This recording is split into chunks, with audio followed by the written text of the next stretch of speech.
going on, everybody? Welcome to the best mountain farm. And the old living room back here had been a rainy day project. Today is a cold day project. It is sunny outside and pretty, but the high today is like 30, and I really don't have anything that important to do outside. So I'd like to get this room all straightened up and finished. So we're gonna go ahead and work in here for a while. So what we're gonna do today is we're going to finish getting all this old bead board off the walls, and then put up the long bead board we took down for the picture rails up there. And we're going to hide the old, where the old window was, and make it look good again. So shouldn't be too bad of a project, and then we're gonna be able to get started caulking and painting and getting started with the fun, the pretty stuff. So, all right, well, I've got my Copper and Company ridiculousness helping me. I don't know if that's the right word. Supervising, maybe. I don't know. Well, see if we can get there.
So this is pretty cool. I don't think that's wasper. I'm pretty sure that is honeybee comb from a very long time ago.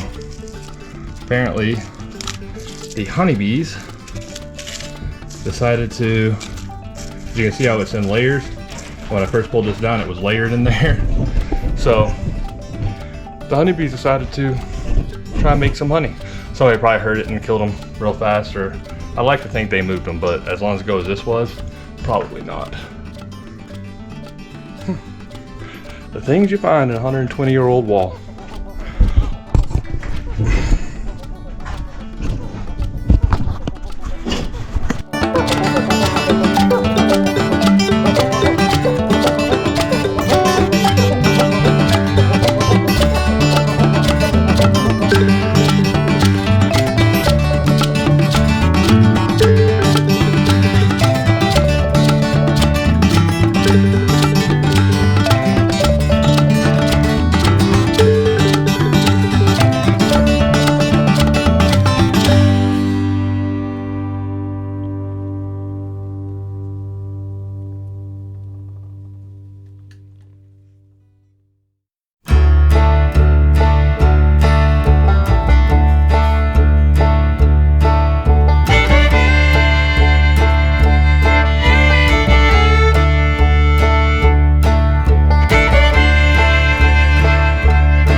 All right, now we can start cutting and going back up with our bead board so that the window is no longer visible.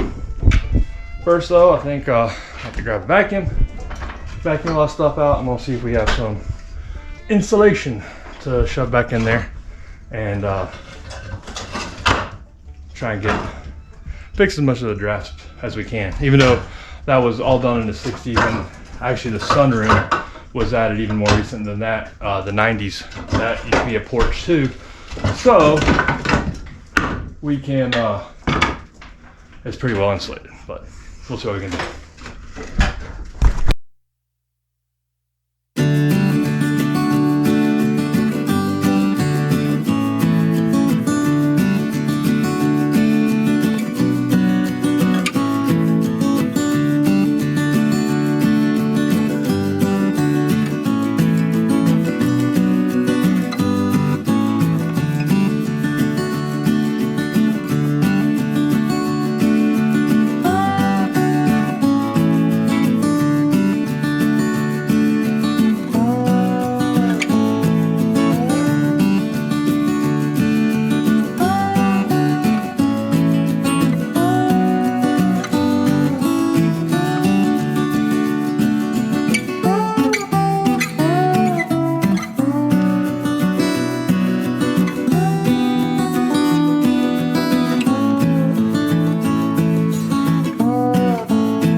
All right, so I got air compressors, nail guns.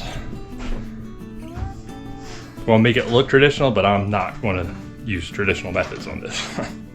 So what we got to do here is gotta pull a couple nails, and I'm gonna put this first run on. I'm gonna measure this and put the first board on so that I know it's level here, and then we'll start working our way down because it won't matter. At the bottom, we're gonna have wide baseboard, so if there's a gap down there, it's not gonna be a big deal. And measure our boards there, and set up our stop on our chop saw, so it'll be nice, fast, and production like. Should make things a lot easier.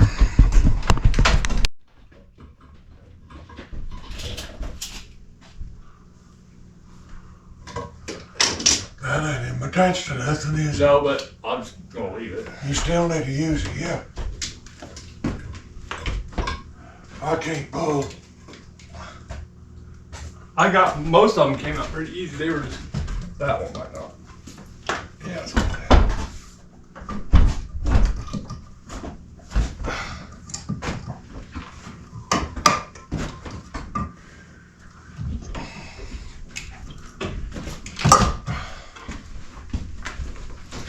Take that nail gun and nail that to the damn wall out there. Yeah, I will.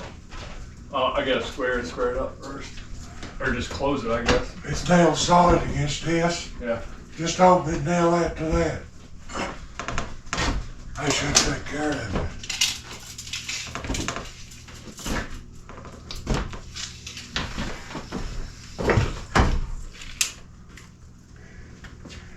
$114.5.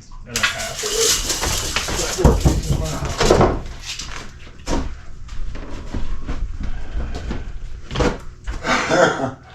Yeah. I was on that route to go through that again. Yeah, I know.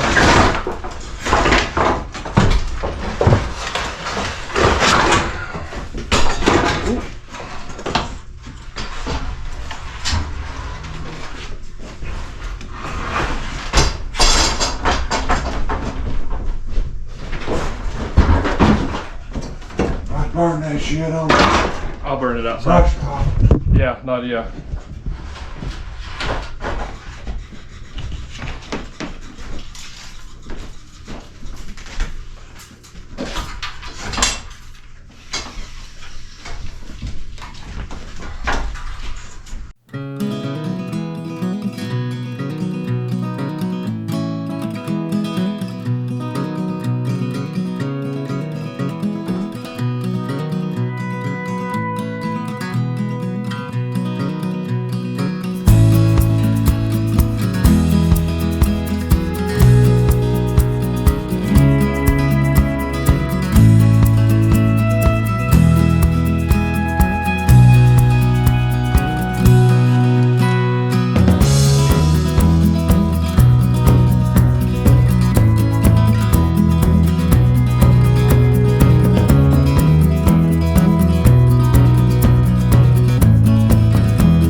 wasn't too bad. So now instead of a big window, we've got this regular shiplap like the rest of it. So all we got to do now is go through here and painter's caulk, just like we do all the rest of it.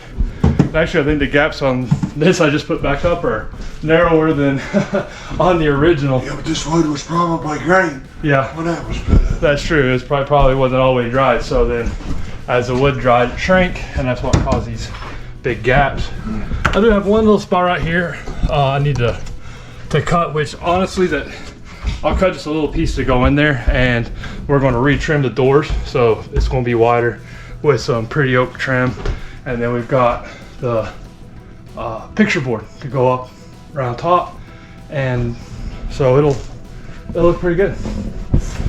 So now I get to. You got a piece to put in, right? I do. I've got 2 pieces. Well, I guess I'm not done yet. I got ahead of myself. Yeah, but that ain't good.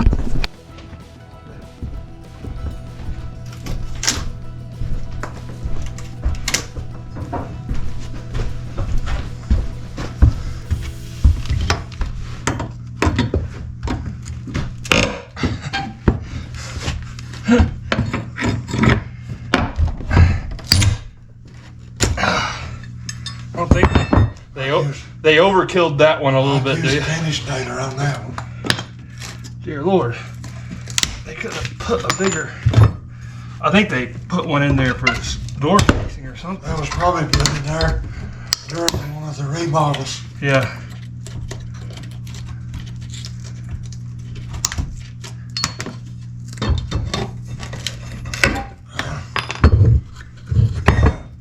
That 100-year-old poplar's hard as a rock.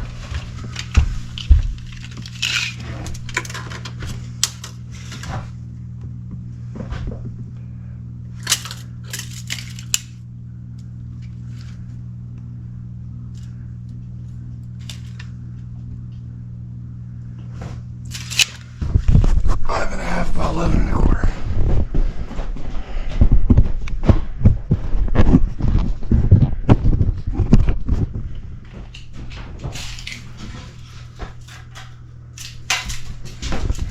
Too narrow. A lot of this, most of this bead board is. This one's a little wider. No, this one, that one's just under. Oh, this is all different. So when you look at it, if you just look and not real close, you'll think that this bead board is all the same width, but you can see it's not. That piece right there is just at 5. This piece right here is 6. And then there's some like all the way down to like 4 inches. So I guess just whatever they could get out of it. So had to find one that'll work. And now we gotta trim it up to make it fit.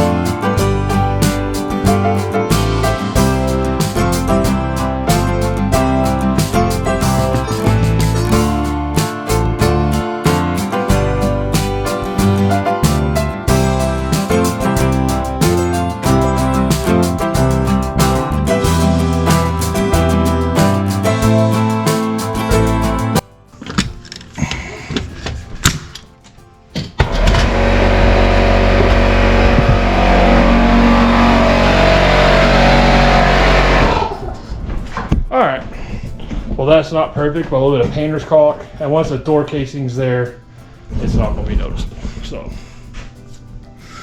there we go. But yeah, you can see, reusing it. I used almost everything I pulled down, so little cracks, chips, but it's all going to match. So I think this room is going to turn out being really pretty. Trying to keep it, well, not exactly original, as close to original as possible, because it has been remodeled and changed several times over the last 120 years. So put my spin on it and hopefully it turns out better than it was when it was first put up. All right, everybody. Well, thanks for watching. Make sure and like, subscribe, and share if you want to see the rest of our living room farmhouse restoration, our farmhouse living room restoration. Thanks for watching.